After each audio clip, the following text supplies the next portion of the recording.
GUID. Alors, GUID, c'est une chaîne de caractères comprenant une valeur unique dans la colonne. Donc, ça s'auto-incrémente avec une valeur unique dans cette colonne. Donc, le GUID, c'est sur 16 octets. Alors, 16 octets, je vous le mets, c'est super important parce que ça peut être assez consommateur au niveau d'espace, au niveau de la colonne, donc l'espace au niveau de la table, qui impacte aussi l'espace au niveau de la BDD. Donc, il faut faire attention quand on met une colonne GUID, surtout quand on met des index dessus, des PK. Il faut réfléchir à deux fois. Je vais faire une vidéo après, vous verrez la vidéo ensuite, sur l'impact que peut avoir une colonne GUID au niveau performance. Par exemple, Microsoft CRM utilise des colonnes en GUID pour avoir une valeur unique dans cette colonne. Donc ça peut être incrémenté de cette façon, la colonne GUID, avec un NoID et un NewSequential ID. Alors, quelle est la différence entre les deux? NoID à gauche, on voit que ça insère des valeurs complètement aléatoires. Je vous laisse déchiffrer. NewSequential ID, vous voyez que c'est beaucoup plus propre, c'est beaucoup plus ordonné. Vous voyez qu'à droite de la colonne, il y a 80 DA, tout est ordonné et séquentiel. D'accord? Donc si vous devez choisir une colonne avec un GUID, partez sur le NewSequential ID. La syntaxe est assez simple, on crée moi la table avec une colonne en GUID. Donc on met unique identifiant. Pour le new, ça c'est pour le GUID. Pour le NewID, pardon. Pour le NewSequential ID, c'est différent. Je vais vous montrer en démo. C'est parti pour la démo. UseBDD. Donc je crée une table avec le GUID, unique identifiant. C'est parti. Donc là, ma colonne est bien en GUID. Donc je sers juste une valeur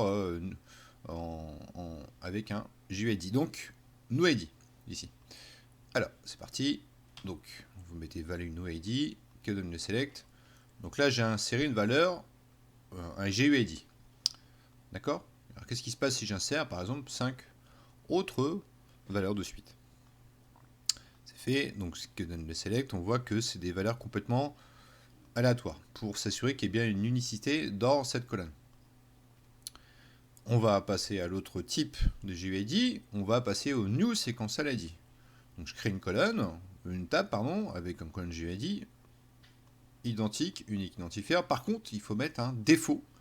Donc le défaut sera la valeur par défaut qui va s'incrémenter dans cette colonne en NewSequential ID. C'est parti, je crée cette table. On peut mettre aussi défaut dans le GUID ici. Vous pouvez mettre défaut NewID aussi. D'accord?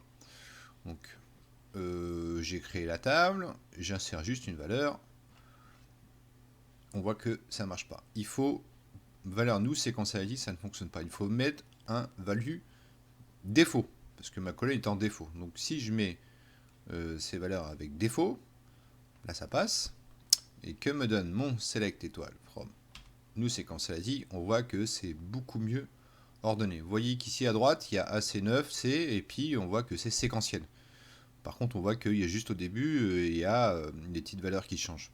Donc au niveau performance, c'est beaucoup plus important. Enfin, c'est préférable de mettre un NewSequential ID au niveau de la colonne si vous devez mettre ça en place sur votre base de données au niveau des tables. Ok.